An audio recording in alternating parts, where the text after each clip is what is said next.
Fala galera do canal da Química, tudo bem com vocês? Eu espero que esteja tudo bem. A gente está aqui hoje para mais um vídeo e hoje a gente vai falar sobre modelo atômico de Thomson. E olha, o vídeo de hoje também é um pedido que veio das redes sociais. Na verdade, é um pedido que vai demorar um pouquinho aí para terminar de atender. Por quê? Porque é um pedido para falar sobre modelos atômicos. Então você imagina, é muita história para contar, né? São anos, décadas, séculos de história aí para falar até chegar no modelo atômico atual. Então, aos pouquinhos a gente vai fazer esses vídeos. E se você ainda não acompanha a gente nas redes sociais, gente, para saber das novidades e tudo mais, vai lá, segue a gente lá nas redes sociais para vocês ficarem mais inteirados aí das novidades, ok? Bom, gente, desde a teoria de Dalton, que foi o primeiro vídeo, que inclusive eu tô deixando aí o link na descrição desse daqui, então se você não assistiu o primeiro, não se preocupe, pode ir lá que você consegue assistir esse primeiro. Agora, desde a teoria atômica de Dalton, que é esse vídeo aí, até o modelo de Thomson, que é o que a gente vai falar hoje, quase um século se passou. E qual é a novidade? Na verdade, agora Thomson determina que o átomo não é indivisível como pensava o Dalton. Por quê? Porque ele já começa a descobrir as partículas, ele descobre os elétrons e chega num novo modelo atômico. Como assim, gente? Olha só, segue o vídeo para você conseguir entender sobre isso. Bom, então o modelo atômico de J.J. Thomson ou Joseph John Thomson só foi possível de ser definido devido aos experimentos realizados nesse aparato, que é conhecido como a ampola de Crookes. E por que recebe esse nome de Crookes? Porque William Crookes já tinha feito alguns tipos de experimentos nesse equipamento. Como que ele era feito? Então aqui eu tinha uma ampola de vidro que era preenchido com gás de baixa pressão, com gás rarefeito. Muito bem, e aqui existiam eletrodos, de um lado o cátodo ou catodo e do outro o ânodo ou anodo. Ao aplicar uma alta tensão, o que era possível de observar? Alguns raios, como a gente está vendo aqui nessa imagem. Esses raios, então, eles ficaram conhecidos como raios catódicos. Por que raios catódicos? Porque eles eram provenientes sempre do cátodo ou catodo. E com os experimentos realizados com essa ampola de Crookes foi possível chegar em várias conclusões, como por exemplo, nesse caso aqui, observa-se utilizando essa cruz de Malta, né, como é conhecida, que esses raios catódicos possuem um direcionamento e que são retos, porque, veja só, ao ser aplicado aqui, né, a tensão, observa-se que esses raios catódicos vêm na direção oposta e gera uma sombra bem certinha aqui após a cruz. Então, observa-se que a direção desses raios catódicos é bem reta. Outro experimento de extrema importância realizado com ampola foi esse daqui. Nesse caso, foi utilizado esse aparato que eu vou chamar aqui de catavento. E o que foi observado nesse experimento? Se aqui tivesse localizado o cátodo ou catodo, os raios catódicos teriam essa origem, certo? Ao ser incidido esses raios catódicos, esse catavento girava e seguia para o lado oposto. Se a origem dos raios catódicos fosse desse lado, esse catavento girava para o lado oposto e se movimentava para o outro sentido.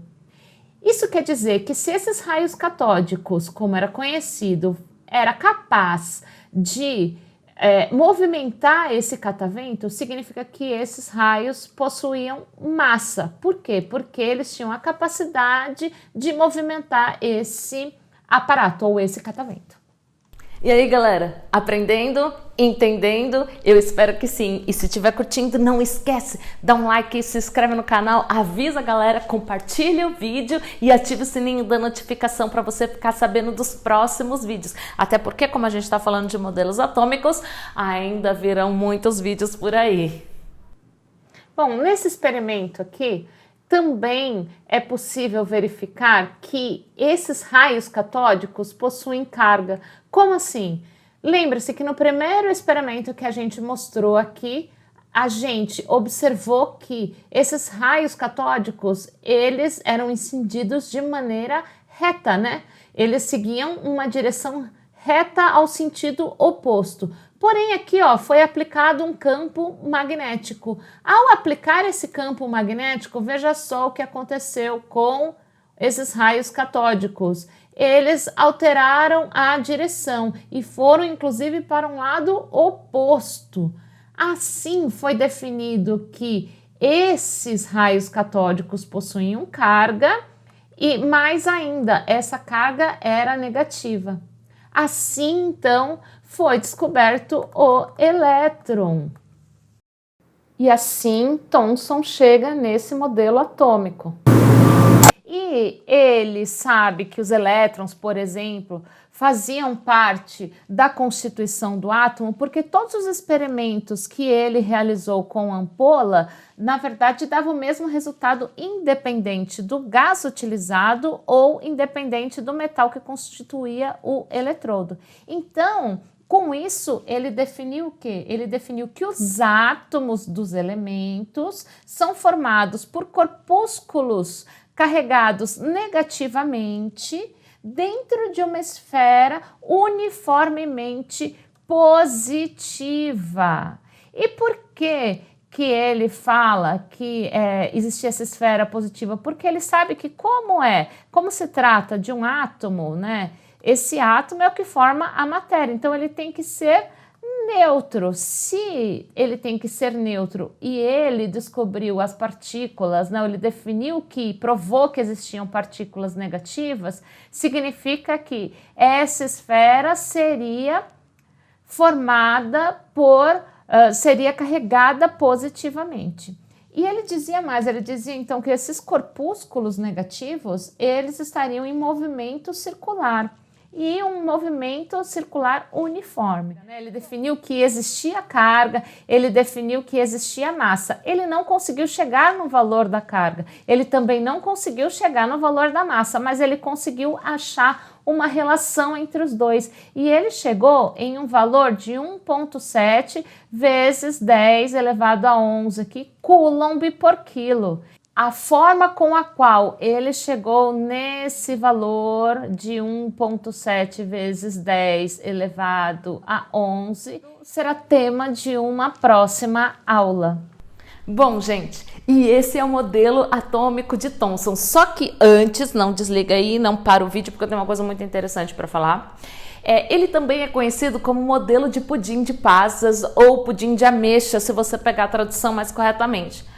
Agora, gente, designar esse modelo atômico como modelo de pudim de passas ou pudim de ameixa não é algo muito correto.